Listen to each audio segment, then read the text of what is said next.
Hi friends, welcome back to my channel. My name is Dana and I am so excited to be sharing my love of makeup and beauty with you all. Especially around the holidays, makeup and beauty YouTube tends to be overflowing with new products. People talking about the holiday releases and all the new things. And that's great because there are some really awesome new exciting releases coming out. But I find for myself, I tend to focus so heavily on the new products that I forget the existing products in my collection. I forget the older products in my collection that I still love, but I don't remember to use as often. So today I wanted to kind of, as a reminder to myself, talk about some of my favorite products in my collection that are a little bit older. I think everything here was released in 2019 or earlier, so they're a couple years old by now. But I love each and every one of these products. I think they're all fantastic, and so I'm really excited to remind myself of what I love in my collection so I don't go out and buy a bunch of new things that I don't need. These guys are in no particular order, but I do have 12 items to talk about, so we'll jump right into the first one. The first product I have to talk about is the Juvia's Place Warrior 1 palette. At the time I bought this, it was just the Warrior. I believe it's now called Warrior 1 because there is a Warrior 2 and 3 out. I don't know if the packaging looks different though. I'm sorry, I didn't look that up. This is a fantastic neutral palette. The quality of Juvia's Place is so good. And even at this palette being a few years old now, it's still an amazing quality palette. The shadows blend so nicely, they're smooth, they're easy to use. I love the range and the depth of these shimmers, and I love that this can do something really simple and basic. What I have on my eyes today is this middle row and this one up here, although I think it's obscured by the glasses. But I love this, and it's great for traveling as well because it is so compact, but it's sturdy. The only downside of this entire palette is that it doesn't have a mirror in it, but I usually do my makeup in front of a wall mirror or a bathroom mirror anyway, so it doesn't really matter to me. But I think this is fantastic, and if you're a neutral lover, this is a great palette to own. Next, I have a classic in so many makeup kits, and that is the Urban Decay All-Nighter Setting Spray. I love this stuff. I think this is absolutely fantastic, and I've had very few setting sprays live up to this one. I have very oily skin, and I find that especially during the summer, or if I'm going out to like a pub or a bar where it's gonna get hot, immediately my makeup starts melting off. I think this does a great job of keeping it on. I've heard from some people that it makes your makeup essentially waterproof as well. I've never tried that. I don't go swimming with my makeup on, so I can't speak to that, but I've heard rumors. But it's so good, and really I've tried a lot of setting sprays that have come on the market after this one, and I still think this one's the best. Next, I have a product that first released in 2014, so this is a pretty old product. Mine is not that old, I promise, and that is the Clinique Cheek Pop blushes. I have mine in Melon Pop. I absolutely love this blush. It's almost satin. It's not quite matte, but it's not quite like shimmery either. It's like almost satin. It's a really nice color. It's pigmented, but not so pigmented that it's difficult to wear. I think these are so good. And I normally am not a big fan of Clinique as a whole, but I think these blushes really kind of blew me away. I considered getting some of the other shades. I know there's some absolutely beautiful ones that I've seen out there, but the one I have in my collection currently is Melon Pop, and I think it's great. Another classic cheek product that feels like it's been around forever, this is the Physicians Formula Butter Bronzer. I have mine in the original shade, which is just called Bronzer. I think they have like 5 or 6 shades now, but I like this one. For me, it works. I think this is really good. It is a slightly satin bronzer. It's not shimmery, but it's not a flat matte either. It's like somewhere comfortably in between. I really like this. It smells nice. A lot of people don't like the smell, but I do. I think it smells like coconut sunscreen. Like, it's chemically, but it's also coconut. I really enjoy this. I think this is a great product, and I do think it holds up.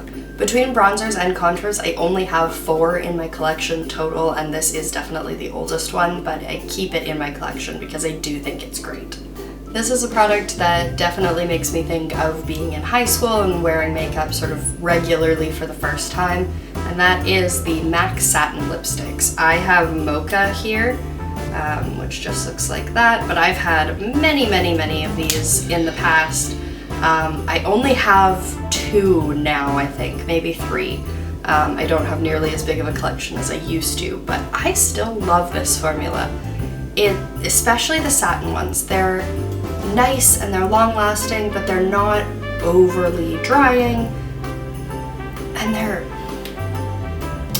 pigmented as well, but they're not so pigmented that they get goopy or that they're hard to use. I just think they're really solid. So I do really like these. I think they're still an excellent formula, and I love receiving them as gifts, which is actually, I think, how I've gotten all 3 of mine. Next is one of the newer products in my collection. I bought this towards the end of 2019, but that is the Urban Decay Brow Blade. I know not everybody loved this, and actually when this released I didn't love it either, but I love this now. I think this is great. I have mine in the shade Ginger Snap, which at the time that I bought it did match my hair a little better. My hair is a bit darker now, so I think I would probably go for a darker shade of this next time, which is good because I am just about out of this. I have used up the waterproof pencil entirely. I am just trying to use up the ink stain on the other side.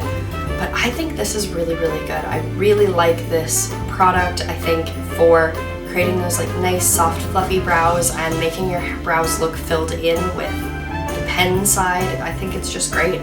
So I absolutely love this, and I will be buying another one as soon as I finish this one. Another longtime favorite in the beauty community, this is the KVD Tattoo Liner. I still have mine in the old Kat Von D packaging. I'm trying to use these up because I do have newer ones that I haven't opened yet in the new packaging, but the formula hasn't changed, just the packaging has a little bit.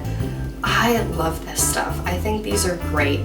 They're expensive, and there are cheaper liners out there on the market, absolutely, but this is still my favorite. It is essentially everything proof, but it comes off pretty easy with makeup remover, micellar water, anything like that. Like, I never have to scrub to get this off, but it doesn't come off in the rain or when you cry or when you sweat, or it doesn't smudge around.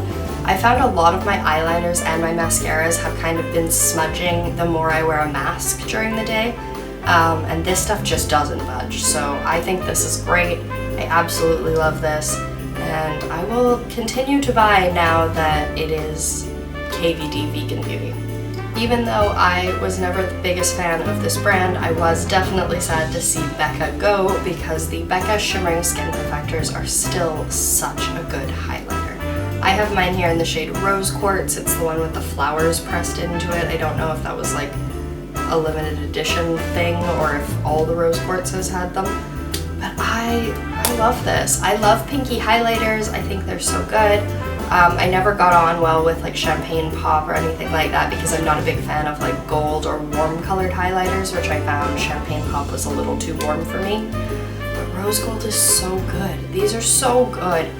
And honestly, this is still just one of my favorite highlighters. I obviously will not be repurchasing, but I am still so glad to have it in my collection, and I get to continue to use it for at least a little while longer until it expires. Next, I have the Colourpop Super Shock Shadows. I believe these were the first products Colourpop ever came out with, and they were definitely the first Colourpop product I had ever tried. And I remember falling in love with these. They had that almost wet feeling where they almost felt like a cream, but they're obviously a powder, and they were so good. This is not one of the original shades. This one is Frog, and I believe this is newer. I don't have any of the original shades anymore, but I do still love these. This formula is just so special. I absolutely adore it, and for that price, there's nothing better. So I will continue to love these. This is my favorite eyeshadow topper of all time right now. I think these are great. Next, I have the e.l.f. Perfect Finish HD Pressed Powder. This is the very blindingly white one. I'm aware this probably wouldn't work for people with very deep skin tones, even though it is supposed to be translucent. I think it does leave a little bit of a white cast, and it probably wouldn't be as suitable for somebody who is deeper than me. I have a very light skin tone, so I don't notice a white cast on myself, but something to be aware of. I think this stuff is still so good. I personally prefer loose powders when I'm at home, but when I'm traveling, you can't just throw a loose powder in your bag. It makes a mess. They're really difficult to deal with. I think this stuff is so good. And especially as someone with oily skin, it really does blot very well. You can add it over oil, although it can get kind of cakey, so I prefer to blot my skin and then put it on over top. But I just think this stuff is great, and you know, for being e.l.f. and an older product of e.l.f., it's still so good. And the last one I have here, I believe this is my last remaining product from this brand, but this is the Tarte Chrome Shadow Paint Pots. I have mine in the shade Frosé, which is this sort of golden pink peach kind of color.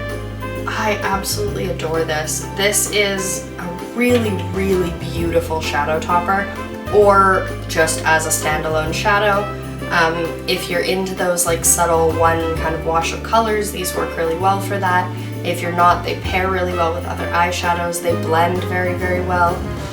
They call them paint pots, but they're not a liquid. They're more, they kind of feel like a Colourpop Super Shock. They're a little bit kind of in the middle, a creamy powder. But they're really easy to work with. They come in a nice variety of shades. They are a little bit older, so they're often on sale on Sephora and on Tarte's website if you're wanting to pick that up at any point, but I just adore this. It is still my favorite Tarte product of all time, and it's definitely going to stick around in my collection as long as it's still safe to use. So that was all 12 of my golden oldies, favorite older products in my collection that I still love to use. I hope this helped you sort of think about some of the older products in your collection that you'd like to keep using. It definitely helped remind me what products I need to keep using in my collection, and hopefully will help me stave off any excessive holiday spending. I really hope you enjoyed this video. Stick around on my channel this month. I will be releasing my review of all the palettes I tried in 2021, and I'm so excited for that video, and I would love to have you all watch it with me. I hope you enjoyed this video, and I'll see you next time. Bye!